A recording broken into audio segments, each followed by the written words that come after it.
Alright, what's going on everybody? Welcome back. My name is Alex and today we're going to be going over the Cloud Blade build that I've been using for the last few days. Now, up until like 2-3 days ago, I only had one Kemono taken down using the Cloud Blade, and now I'm at like 60, I believe. 59, yeah, there we go. So I've been, thoroughly enjoying this weapon. I had no idea this thing was so powerful and like so anime. I thought the katana was super anime, but this this takes the cake. So we're gonna take a look at the armor. Oh yeah, this build pretty much revolves around getting a lot of crits, doing a lot of damage, and trying to stay as close to 100% crit chance as possible. But even without the crit chance, we're still doing pretty good damage. So looking at the helmet, we're going to be using the Draconic Headwear. This is from the last boss, but the weapon that we're actually using, you don't need any final boss materials. In fact, you only need to be able to beat up into the Ember Plume, and you can craft the weapon that we're using. So going back to the helmet, on here we have one scroll critical at 30%. This is going to boost the chance of getting crits whenever we break apart on the Kemono. We're going to be getting a lot of part breaks because the Cloud Blade is just good at that for some reason. And we're also going full human path like always. Now on the chest piece, we're using the Fuma Clan chest piece. This comes with War Ready. This is going to increase our stamina recovery whenever our weapon is drawn. The weapon will be drawn a good amount of time, so this is pretty handy. Then we have 3% of Verve, boosts our attack and defense when at max health. Then we have Strong Arm Body. This is going to inhibit stamina depletion for 10% whenever we activate our Hunter Arm, and with this build we should absolutely be activating our Hunter Arm as much as possible. Now moving on to the gloves, we're using the Jade Dance Tekko gloves. These come with Savage +3 and Death Wail. You don't get Death Wail because we're not going Kemono path, but Savage +3 is really good. Moving on to the pants. Now you can use whatever pants you want to right here. I like the time changer on the pants. This is gonna give us more time with one scroll critical active. Not a whole lot, but 10% is something. It also comes with Stealth Art, 25%, decreases the chance of being noticed. This is pretty good for co-op. Then we have Blaze Recovery, 33%. And for the boots, we're using the White Fang boots. This has another +3 for Savage, follow through +3. So whenever we get a crit, we're going to recover some stamina. That's pretty good. We're going to be doing a lot of crits. Then we have another Verve of 3%. So moving on to the talismans. Now I ain't gonna lie, these talismans are pretty nasty. I ain't even gonna lie. This one right here, what I have equipped, Savage +4, and I wish I could tell you where I got this from, but when I tell you I killed a lot of Kemono in this game, there are so many Kemono skulls inside of my guy's house. Like there's so many, and I wish they would show something at the end of at the end of the hunt, instead of just showing that we got a talisman. Show the talisman and show what's actually on the talisman, so we can kind of make note of that stuff. Hopefully that's something that they add in the future, but we shall see. So again, we got the Savage +4, that's just more attack. Then we have one scroll critical plus 15% here, a little bit of health. Another one, 15% and a little bit of health. Then this one has 11%, so in grand total, without total build, we're going to have 101%, but it will only show 100, but it only goes to 100, so we are wasting a percent, but no, can't be helped. And then we have Ice Wielder of 2%, so this is going to make it possible for us to leave Kemono frozen. It doesn't proc that often, but when it actually does proc, it's kind of hilarious to see in action because they move in super slow motion, so it's actually kind of funny. And then last but not least, we have Claw Master, and what this does is boost the amount of gauge that we get whenever we land our claw inside the Kemono. This one is not a random drop. I know this is a world drop, but I don't remember where it's from. Pretty sure you can just look it up, and if I remember to, I will put an annotation in the comments or in the description. So if I don't, I'm pretty sure this is probably like a super simple find. Found this like weeks ago, so I don't remember exactly where I got it from.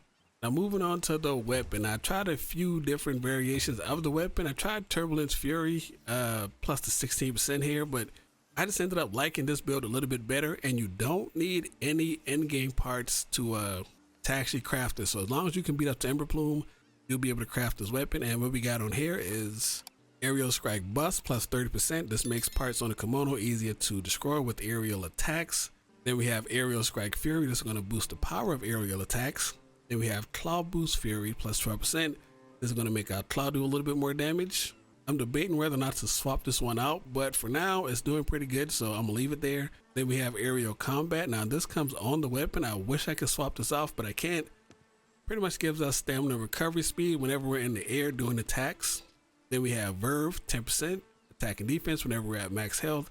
Then we have another 30% one scroll critical. So this right here is going to max us out at 100. So this is really good. Whenever we break apart on the Kemono, we're going to be doing a lot of crits. So that's the weapon.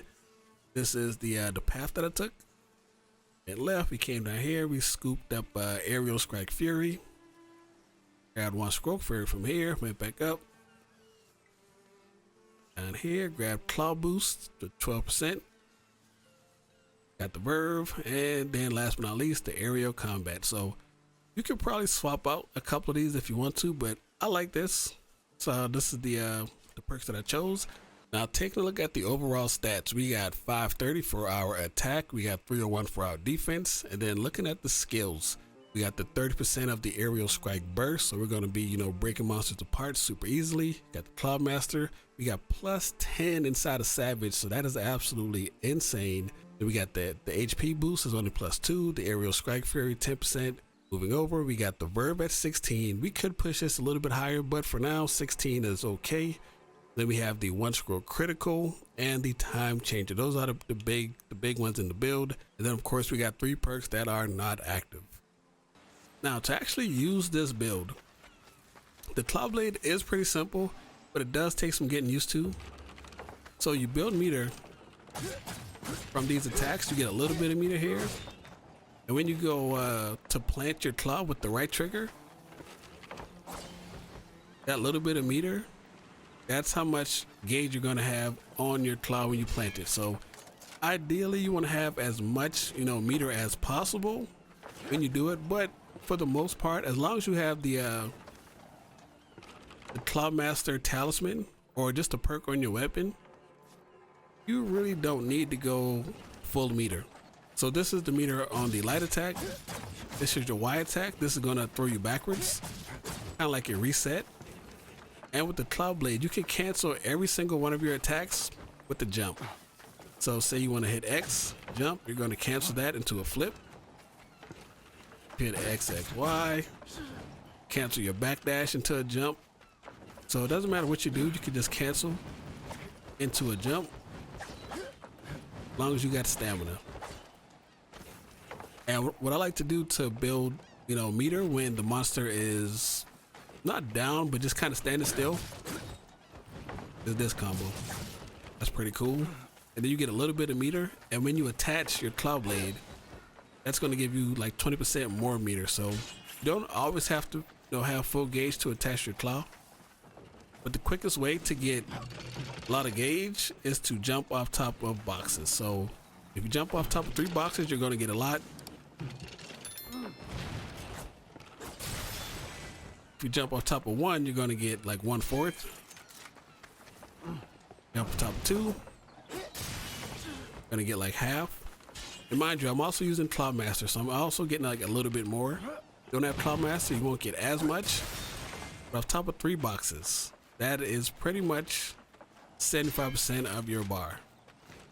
Now you don't need that to actually do damage, because the main way that you're going to be attaching, you know, your claw, well, the main way that I like to do it is from the air on the glider. And hold down your right trigger, you can aim, you can get the head, you can get the tail, wherever you want to throw it. Throw it to the head. Oh, I'm gonna throw it to the head. And when you're attached, you can jump left or right. It just costs stamina. Dodge left, right. And if you hit your trigger, that's going to throw you a little bit of meter. And if you hit your right trigger, that's going to lunge you towards the Kemono that you're locked onto. Now when you lunge, you can hit X for this attack. That's your light attack. Or when you lunge, you can hit Y for your heavy attack. Or you can do the combo. You can lunge, X, then Y. When you have enough meter, you do that attack. That is like your final form, you know, little Phoenix dive attack. So in reality, when you attach to the Kemono, you don't need that much meter. I didn't mean to do that. So you jump off your glider, you aim. That right there is enough meter to get your combo off. If you can land enough hits. This bear is so tiny that you don't really get enough hits. So right there. Now, when you get that attack off right there, you can still cancel it. Like I said before, you can cancel everything on the claw blade. So we're gonna go here. We're gonna land an attack one more time, but then we're gonna cancel into the glider. So we're gonna come here.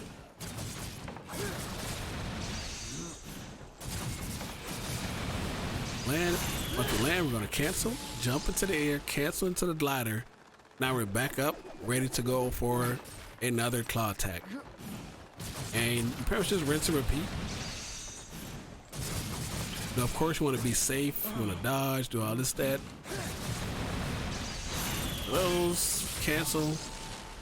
And you don't have to go into the claw blade. You know, you can drop and you can fight like normal.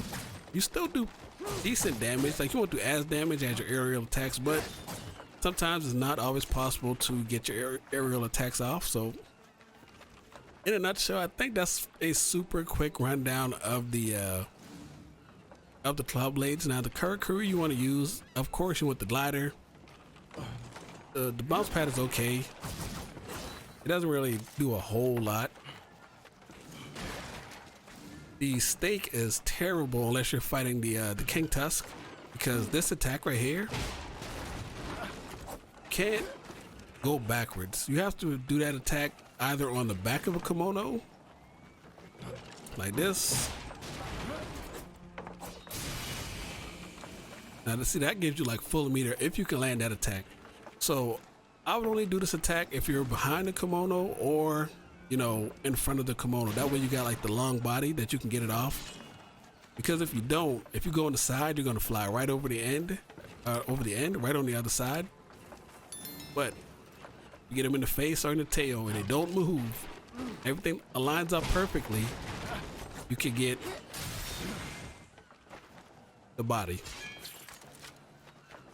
And then of course you want your box. That's going to give you a lot of meter if you jump off top of 3. And that's pretty much it. Now you can use other Karakuris, whatever you want to, but I would suggest always using the glider. The glider and this thing just goes hand in hand. It's way too good together. You don't have to spam these buttons. That's just X one time, Y one time. X one time, Y one time. And we're out. So we're gonna jump to a hunt. Not entirely sure who I'm gonna fight quite yet. Probably somebody volatile. And I'll show you guys the build in action. I'll see you guys in like 2 seconds. Alright, and we're back. And I was actually looking for a Death Stalker, but I couldn't find one. I kind of reset a couple times, but I cannot find a Death Stalker. So we're gonna take the next best thing. We got a Rip Claw. We got a King Tusk, Ice one. We'll do the King Tusk. This is right there. They're both volatile, so I need the materials to craft some more armor. So like I said before, you get the most meter the quickest when you use the 3 box attack. So we're gonna use that, and then we're gonna try to get that tail off of it. Don't you break that, you little. Yeah. Alright, so that's a good amount of meter. He's stuck. What's going on? He was chilling. Alright, he got the roar off. So after we land this, we're gonna aim for the tail. Well, take that. See if we can get this out of there. Uh-oh. See, in the air, you can just maneuver out of the way of everything. 506. He's gonna whip. I don't know what he's looking at over there. Tail going? Not quite. Probably missed the tail, but take what we can. Yeah, we're so high up. Look at that dude. We got the 1 stroke activated. Get that tail, sir. So this is pretty much the loot. Now you don't have to play this way. You could absolutely stay on the ground and fight something. I'm actually gonna make a build that focuses on staying on the ground as well. What just broke? Where's the tail? Yeah, look at the crits, dude. It's so crazy. No, he's gone. Don't run. Oh my god. These little things are so annoying. Get out of here. Yo, whoever had these animals, these things are so annoying sometimes. Get out of here. I kind of wish you could kind of tame those little guys. I mean, I can't let Craig go. Craig is the MVP, man. He saved so many so many missions. Not even funny. Okay, and also like the glowy spots. If you ever you know, just grab one of these and rip threads out, it's gonna activate your once critical because that counts as breaking the body part. So that's pretty good. Uh-oh. Ugh. Yeah. Yeah, let's go. Sure. Captain Levi will be proud. I need his tail though, bro.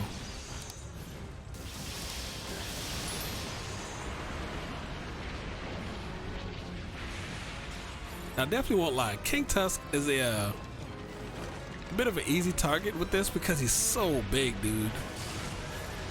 He's just so huge. But this is a good build for farming and doing some damage, so. At the tail? No. Bro, why would your tail come off? Give me that. There we go. Holy.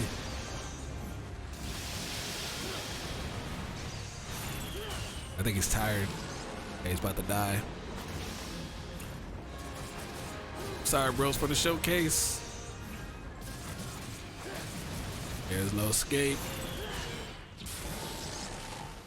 There's no escape. Oh my god, dude.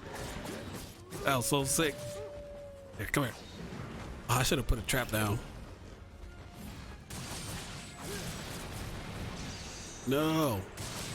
I need you to die. No. Yeah. Oh, we missed. Oh. Yeah, I should have put a trap down. You absolutely would have killed him right there. But yeah, man, as you can see, oh my god, get out of here. Get.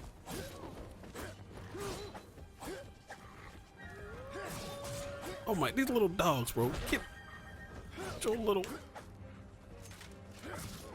Y'all so annoying. But yeah, man. I would say Ice Tusk, he's definitely an easy target because he can't really, you know, move, but it doesn't really matter. Like you have to know which spots to pick to put your anchor down. So if you're fighting like a say Deathstalker, for instance, you want to stay like on his back. You don't really want to attach to his face. You want to get that tail off of him, and you got to be smart as to where you actually put your plants down. Or your claws. Where is he going, sir? So with King Tusk, you want to stay on his back, bro. Where? Oh, so that's something else I had to learn the hard way, is to not always attach on the face. But it's also really helpful because it allows you to, you know, attack or break body parts that you actually want to.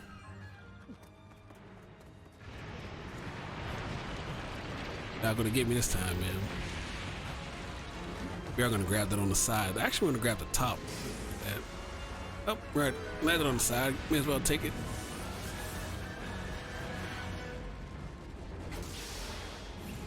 Ooh, that actually stunned him. Wow.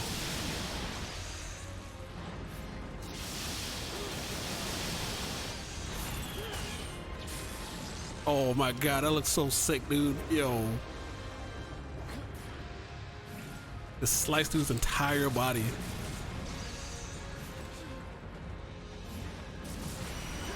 Oh my god, he just got wrecked. One more hit for the road. Sorry, Ice Tusk, bro. Man, it'd be amazing if you could like find a baby Ice Tusk, make him like your like companion, and then he grows up into a big Ice Tusk to help you fight other Ice Tusks. That'd be pretty dope. All right, man. Well, that is the build in a nutshell. I am going to go kill the other guy, but I'm not going to record it. Maybe I will. No, we're not. We're going to end the video right here so you guys can carry on. But yeah, man, you guys should absolutely try this build out. And hope you guys enjoyed the video. If you did, please leave a like, comment, subscribe, all that shenanigans down below. I'm about to kill this chicken guy here, but I'll catch you guys next time. Peace.